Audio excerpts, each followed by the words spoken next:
नमस्कार दोस्तों।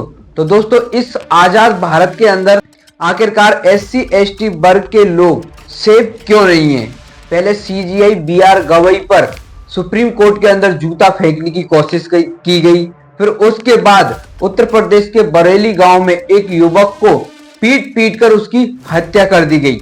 और यही नहीं, हमारे महापुरुष जिसने कानून व्यवस्था बनाई, जिसने भारत का बड़ा खूबसूरत संविधान लिखा, उनके संविधान पर भी आंच आ रही है। उनकी स्टेच्यू, उनकी मूर्ति को भी ग्वालियर के हाई कोर्ट में नहीं लगने दिया जा रहा है। इस पर हालांकि बहुत बड़ा मुद्दा है। इस पर मैं डेडिकेटेड वीडियो ऑलरेडी एक तो बना दी थी, जो कि आई बटन में मिल जाएगी और आपको डिस्क्रिप्शन लिंक मिल जाएगी। लेकिन इस मुद्दे को लेकर और भी बहुत बड़ी अपडेट आ रही है और भी 15 अक्टूबर को बहुत बड़ा मामला होने वाला है। इसीलिए मैंने इस पर डेडिकेटेड वीडियो बनाने की सोचा है। वो वीडियो बहुत जल्द आ जाएगी। और अब बहुत बड़ी दुखद और शर्मनाक खतरनाक खबर आ रही है कि हरियाणा में एक IPS SC ST वर्ग से आने वाले IPS, जो इतने टॉप लेवल पे IPS अधिकारी है, उसने आत्महत्या कर ली, वो भी जातिवाद के भेदभाव के वजह से। उनका नाम है IPS वाई पूरन कुमार, जो कि AG 2011 बैच के IPS अधिकारी है, जो कि SC व दलित समुदाय से आते हैं। इसीलिए वो जातिवाद और जाति उत्पीड़नता से इतने परेशान हो गए कि उन्होंने अपने आप में आत्महत्या कर ली। ये बड़ी दर्दनाक बात है कि एक IPS लेवल पर होने के बावजूद भी वहां पर जो अधिकारी आत्महत्या कर लेता है जातिवाद के उत्पीड़न से, तो सोचिए जो गरीब वर्ग के लोग होंगे, जो गरीब आदिवासी SC ST लोग होंगे, उन पर क्या बीतती होगी। और आखिरकार बहुत बड़ा मामला है, इस पर कार्रवाई भी नहीं हो पा रही है। तो आखिरकार छोटे गरीब वर्ग के लोगों पर क्या होगा? उनके ऊपर तो कार्रवाई होगी नहीं। मैं हाथ जोड़कर निवेदन करता हूं हमारे भारत के प्राइम मिनिस्टर नरेंद्र मोदी और डबल इंजन की सरकार से और हमारे दलित समाज व SC ST OBC इन वर्ग से आने वाले समाज के लोगों से कि आखिरकार हमारे दलित समाज के लोगों पर ही अत्याचार क्यों हो रहे हैं, कि ऐसा व्यवहार हम दलितों के साथ ही क्यों किया जा रहा है। इसका मैं कड़ा विरोध करता हूं और जवाब चाहता हूं यहाँ डबल इंजन की सरकार से। तो दोस्तों, एक्चुअली में हुआ क्या है, ये मामला क्या है, हम चलिए डिटेल में समझते हैं आखिरकार ये मामला है क्या। तो दोस्तों, ये फोटो आप देख रहे हैं, ये है IPS वाई पूरन कुमार जी, जो कि AG 2011 के बैच से आते हैं और ये आंध्र प्रदेश से ताल्लुकात रखते हैं और हरियाणा में इनकी पोस्टिंग थी। लेकिन IPS अधिकारी होने के बावजूद भी जातिवाद, उत्पीड़नता, जाति सूचक गालियां, जाति सूचक शब्दों से उपयोग करने के बाद ये इतने परेशान हो गए कि उन्होंने अपने आप ही आत्महत्या कर ली। अपनी मौत खुद से गोली मारकर कर ली। क्यों? क्योंकि ये जातिवाद, उत्पीड़नता से इतने परेशान हो गए कि इन्होंने बहुत दूर दूर तक गुहार लगाई। बड़े बड़े लोग थे इनके जो पीछे जो थे, उनका भी मैं आगे पर्दाफाश करूंगा इस वीडियो के आगे। लेकिन उन्होंने हाई कोर्ट में भी जाकर अपील करी थी, हर दफ्तर में गए, लेकिन उनकी कोई सुनवाई नहीं हुई थी। तब जाकर उन्होंने 7 अक्टूबर को यह फैसला किया कि मैं चंडीगढ़ में रहकर ये सब कुछ आत्महत्या का प्लान बना रहा हूं, और उन्होंने आत्महत्या कर ली। उनकी पत्नी, जिनका नाम है अवनीत P कुमार, जो कि जापान के दौरे पर थी उस समय, लेकिन जब उन्होंने ये खबर सुनी तो उनके दिल पर क्या बीती होगी, उनको कैसा महसूस हुआ होगा, ये आप सोच ही नहीं सकते। लेकिन वह वहां से जापान से वापस आई और तुरंत की तुरंत उन्होंने चंडीगढ़ सेक्टर 11 में FIR दर्ज कराई थी। और माननीय पूरन कुमार जी ने सोचा कि ये जाति उत्पीड़नता से, जातिवाद से मुझे जीते जी तो कोई न्याय नहीं मिलेगा। शायद मरने के बाद ये न्याय मेरी समाज के लोग मुझे जरूर दिलवाएंगे, मेरी समाज के लोग मेरा सपोर्ट जरूर करेंगे, मेरी समाज के लोग मेरी आवाज को जरूर उठाएंगे, क्योंकि वो जीते जी उस काम को नहीं कर पाए। लेकिन जीते जी एक ऐसा नोट लिखकर चले गए जिससे उन 15 अधिकारियों की सजा हो सकती है। वो 15 अधिकारी जो उनकी मौत का असली कारण है, और उसमें से 2 तो बहुत ही ज्यादा इंपॉर्टेंट असली हकदार है उसकी मौत के कारण का। क्यों? क्योंकि उन्होंने इतना उत्पीड़नता कर दी थी उनके ऊपर, जो कि एक टॉप लेवल के, जो कि बहुत सीनियर बंदे हैं, बहुत सीनियर अधिकारी है। और मैं आपको बता दूं कि माननीय पूरन कुमार जी की पत्नी ने जो FIR कराई थी, है ना, पर उस पर सुनवाई होने जा रही थी, लेकिन उसका जो पेज, एक 7वां पेज चैप्टर था, वहां में 7वां पेज था, उसमें उन अपराधियों के नाम थे। तो उन और उस एफआईआर के अंदर वो 7वां पेज ही गायब कर दिया गया। क्योंकि उसमें जो अपराधी थे उनके सबके नाम थे, जो बड़े बड़े पदाधिकारी है, और कुछ अधिकारी है जो छोटे मोटे हैं उनको तो कार्रवाई की गई, लेकिन कुछ अधिकारी हैं जो बड़े बड़े हैं उन पर कोई कार्रवाई नहीं की गई, उनके नाम काट दिए गए थे। लेकिन उसके बाद पूरन जी की पत्नी अमृत पी कौर ने द्वारा से एफआईआर में संशोधन करने की मांग की बोला कि मुझे पूरे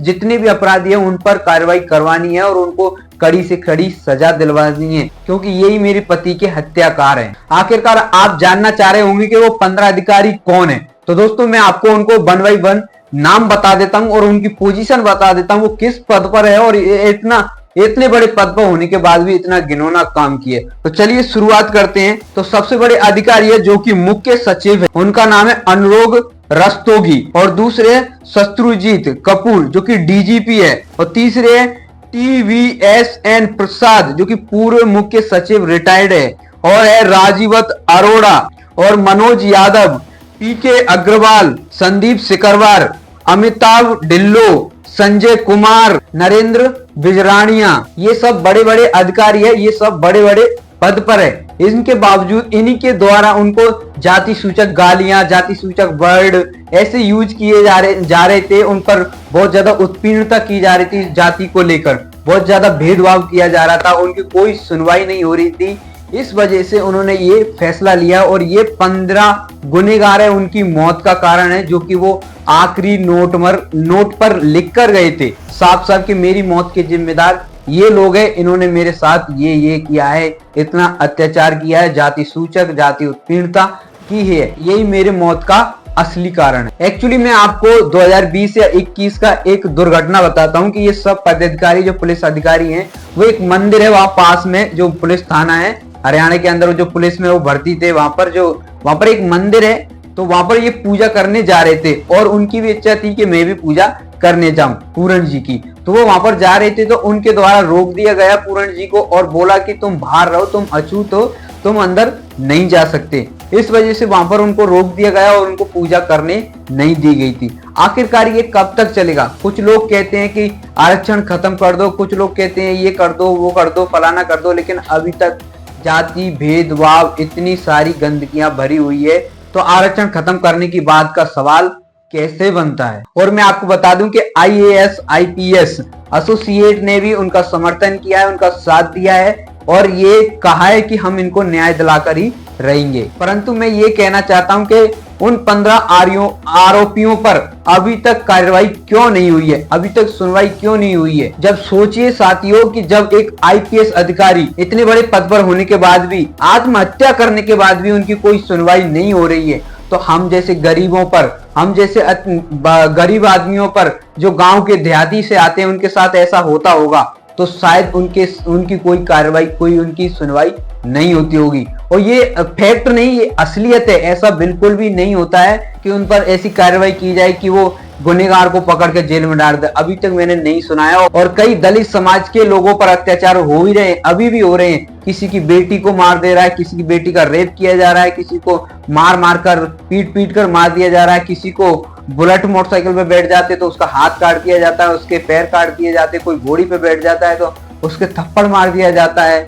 ऐसे ऐसे कर्म कांड हो रहे हैं अभी भी इस भारत में। और बोलते हैं लोग कि हमारा भारत तो तभी आजाद हो गया, लेकिन मैं आपको बता दूं वो भारत सिर्फ अंग्रेजों से आजाद हुआ था, इन जातिवाद लोगों से नहीं हुआ था, इन धर्म विरोधियों से नहीं हुआ था। ये अभी भी चलता आ रहा है। और जब बाबा साहब डॉक्टर भीमराव अम्बेडकर ने संविधान लिखा था और सबको अधिकार दिया था, तब भी सोचा होगा उन्होंने कि ये मामला सब रफा दफा हो जाएगा, मैंने संविधान लिख दिया है। लेकिन उनके बावजूद भी, इतने सालों के बावजूद भी ये अत्याचार हो रहे हैं। तो दलित समाज के लोगों को जागना चाहिए, जागरूक होना चाहिए। और यही नहीं, भारत के सबसे बड़े राज्य उत्तर प्रदेश की 4 बार रही मुख्यमंत्री बहन कुमारी मायावती ने भी इसको, इन जो अधिकारी IPS अधिकारी था पूरन जी, इसकी मौत को लेकर बहुत बड़ा ट्वीट किया था। और उस ट्वीट को मैं फोटो लगा दूं, यहाँ पर फोटो दिख रहा है, मैं पढ़कर तो नहीं सुना सकता, आपको अगर टाइम है पॉज कर वीडियो को पढ़ लीजिए। यहाँ पर ये फोटो लगा हुआ है, उन्होंने ट्वीट किया है और गंभीरता जताई है। उसके बाद भीम आर्मी एकता मिशन के राष्ट्रीय अध्यक्ष व आजाद समाज पार्टी व उत्तर प्रदेश की नगीना लोकसभा से बने सांसद वाई एडवोकेट चंद्रशेखर आजाद ने इस पर कड़ा विरोध किया और उन्होंने वहां जाकर भी एक्शन लिया और उन्होंने पूरी डिटेल में इसके बारे में बात की। और वो क्या बात की और उन्होंने क्या बोला और उन्होंने क्या डिसीजन लिया, ये आप उन्हीं के मुंह से सुन सकते हो इस वीडियो के माध्यम से। तो जरा सुनिए इस वीडियो में चंद्रशेखर आजाद क्या कह रहे हैं। पूरे देश में ये जो घटना हुई है, इस घटना को लेके कमजोर वर्गों में आक्रोश है। सबका ध्यान परिवार की तरफ। आज ऐसी स्थिति है देश में, कमजोर वर्ग का ना राष्ट्रपति सेफ है, ना चीफ जस्टिस सेफ है और ना ही एडीजीपी लेवल का अधिकारी सेफ। और आज जो घटना हुई, मेरे आने का सबसे बड़ा कारण यह था, कल पंचायत रखी गई परिवार द्वारा। परिवार ने 31 लोगों की कमेटी बनाई, इसमें पढ़े लिखे लोग हैं, पत्रकार हैं, एडवोकेट हैं, जस्टिस हैं और तमाम तरह के जो क्लास 1 के अधिकारी हैं, पूर्व अधिकारी हैं।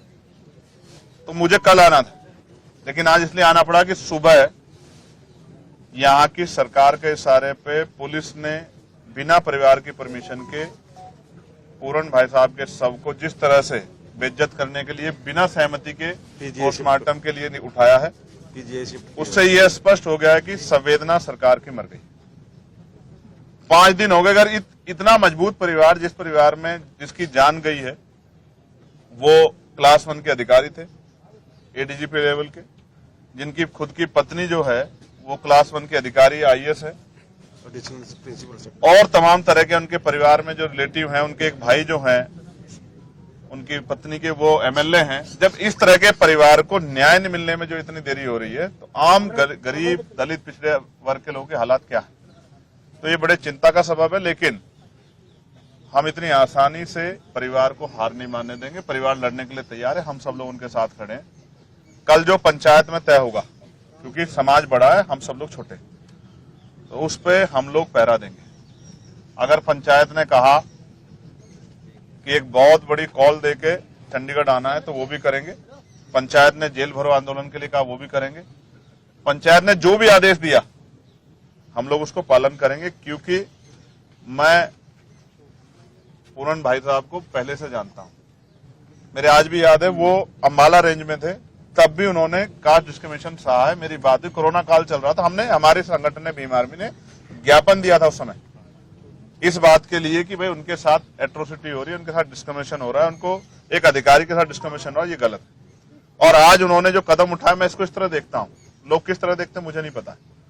अगर आप चोर को चोर कहोगे तो शायद उसको बुरा ना लगे, वो बचने की कोशिश करेगा मुंह फेरने की। लेकिन अगर आप ईमानदार को चोर कहोगे तो फिर उसको तकलीफ होगी।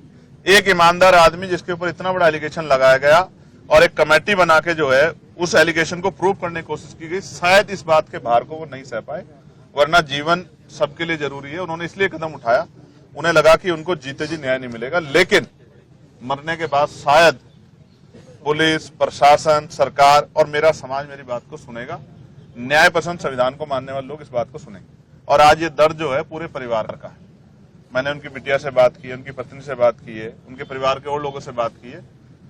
तो दोस्तों, जैसा कि मैंने आपको शुरू में ही पूछा था और अब अगेन दोबारा पूछ रहा हूं कि हमारे SC/ST वर्ग के लोगों पर ही ऐसे अत्याचार क्यों हो रहे हैं और हमारे दलित समाज के लोगों पर ही ऐसे अत्याचार क्यों हो रहे हैं, हमारे दलित समाज के लोगों के साथ ही ऐसा क्यों हो रहा है। किसी की बेटी का रेप किया जा रहा है, किसी की आदमी को पीट पीट कर मारा जा रहा है, किसी का क्या किया जा रहा है। और तो और हमारे भारत के बहुत बड़े CJI BR गवई, जो चीफ जस्टिस गवई है, जो कि सुप्रीम कोर्ट के पदाधिकारी है, उन पर जूता फेंकने की कोशिश की गई और एक उत्तर प्रदेश के एक युवक की मार मारकर हत्या कर दी गई। और तो और जब जिसने एक कानून व्यवस्था बनाई, जिसने इस भारत का संविधान लिखा, उन्हीं की मूर्ति को ग्वालियर के हाई कोर्ट में नहीं लगने दिया जा रहा है कुछ मनुवादियों के द्वारा। इस पर मैं डेडिकेटेड वीडियो बनाने वाला हूं, लेकिन उस वीडियो को देखने के लिए आपको क्या करना पड़ेगा, इस वीडियो को लाइक करके, चैनल को सब्सक्राइब करके बेल आइकन को प्रेस करना पड़ेगा, तभी आप उस वीडियो को देख पाओगे। अन्यथा आप पर नोटिफिकेशन नहीं पहुंचेगा तो आप नहीं देख पाओगे। और IPS बाई पूरण कुमार की हत्या पर, आत्महत्या पर, इस पर आपकी क्या राय है, इस पर आपका क्या डिसीजन है, इस पर आपकी क्या सोच है, वो मुझे कमेंट सेक्शन में जरूर बताना। आखिरकार आपको वीडियो समझ ही आ गया होगा कि मैं क्या कहना चाहता हूं और आपको क्या समझना है और इस वीडियो से आपको क्या समझ सोच निकलती है, ये आप अपनी टिप्पणी कमेंट सेक्शन में लिख सकते हैं। आज की वीडियो को यहीं पर समाप्त करते हैं, मिलते हैं नेक्स्ट वीडियो में, जब तक लिए जय हिंद, बंदे।